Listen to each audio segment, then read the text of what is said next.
People usually ask, what is a mother? And the general answer in one word usually is love.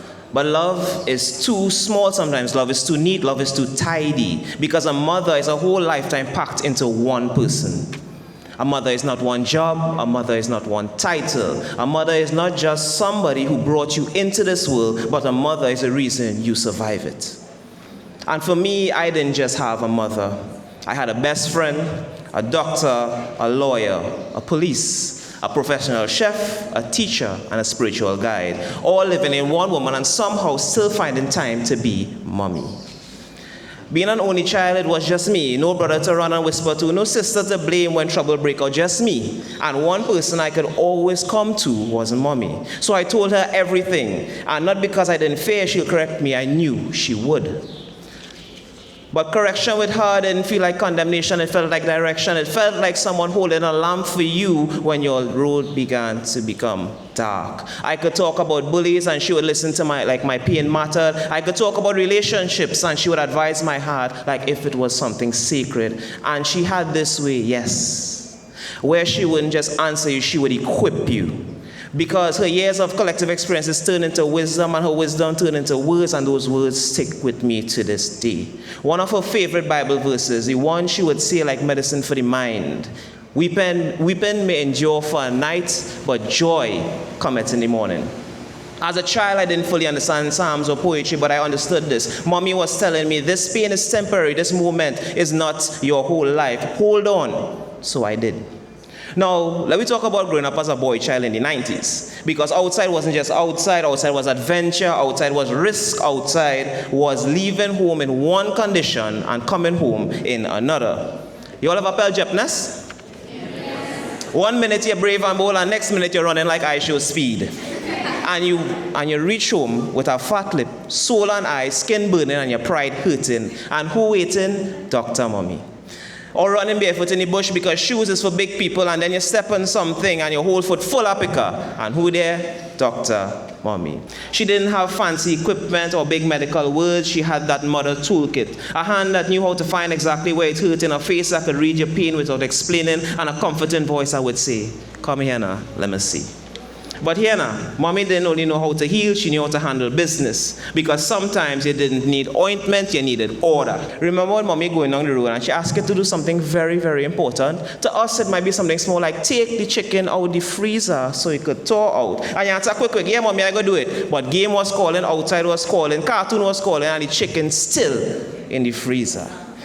Or she tell you, don't touch that, and as soon as she leave you, you touch it and you break it, and in that moment, you realize you just activate two new rules, lawyer mommy and police mommy. Because now it have evidence, it have charges, it have consequences. Lawyer mommy presenting the case, you were warned, you were told, you disobeyed, and police mommy backing her up like, all right, we're going to deal with this. And this is when her favorite verse, the same one that comforted you before, took on a whole different meaning. Weeping may endure for a night. And as a child in that moment, you're thinking, Lord, I know the verse saying joy coming, but I'm not sure I reach in morning. But even then, even through the disciplinary action, it wasn't cruelty, it was love with structure. Because every single time a lesson was learned, and every single time I knew this is not punishment for punishment's sake, this is a mother shaping a man, this is a mother teaching accountability. This is a mother saying, I love you too much to let you grow wild. Now let me talk about food, because I cannot remember one time in my life growing up where I was hungry. Not one. Everybody could tell you, and everybody could tell to her, because I was a nice, big, round belly, happy fat boy. And that didn't come from luck, that come from mommy. My mother was a master chef, able to take simple ingredients and make the most mouth-watering meals. Food was comfort, food was celebration, food was security. It was her way of saying, I might not be able to stop the world from hurting you, but when you come home, you will be fed. That is love in a plate, that is peace in a pot. From my primary school journey straight into university, my mom walked with me every step, helping me with schoolwork, helping me with projects, helping me with pressure. Late nights painting a beach scene with some poster colors in a sketch pad, writing book reports in UE, she was there. But notice something, I did not mention kindergarten because I did not attend. Why? Because little me looked at that place and I say, and I quote, "Mommy, that not is our school, that is our house." And I held on to that front gate with dear life, bawling eyes out, refusing to go in. Only Mommy was able to get me off it. And that was the last day I attended. So my mom became my teacher, and she prepared me for primary school and life. And what she taught me wasn't just maths and reading. She taught me discipline. She taught me perseverance. She taught me that education is key, not for a job, but for freedom. She became my number one inspiration to become a teacher and played a major role in the type of teacher I am today. Because when I teach now, I hear her voice in my mind. When I encourage a child, I remember how she encouraged me. When I work late helping students, I remember her staying up late helping me. So in a way, my mother is still teaching through me. And now the most important role, because everything else, as powerful as it is, this is the foundation. My mother was the one who introduced me to Christianity and what it truly means to be a follower of Jesus Christ. Not just through words, but through action, through how she lives every day. She gave me my first Bible and continued helping me navigate it.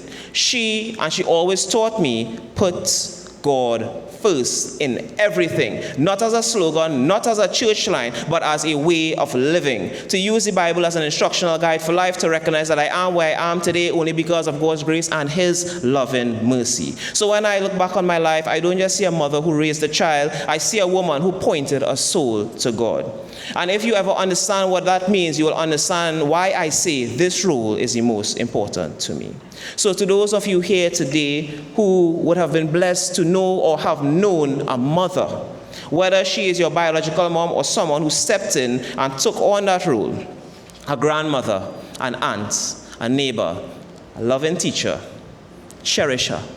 Cherish the moments, because in my experience, a mother's love is unconditional, and she will always hold your best interests at heart. Sometimes she will be sweet, sometimes she will be strict, sometimes she will hug you, and sometimes she will correct you. But remember, it is always love, always. A doctor, a police, a lawyer, a professional chef, a teacher, a best friend, and an absolute God-given blessing. That is what mother means to me. Happy Mother's Day.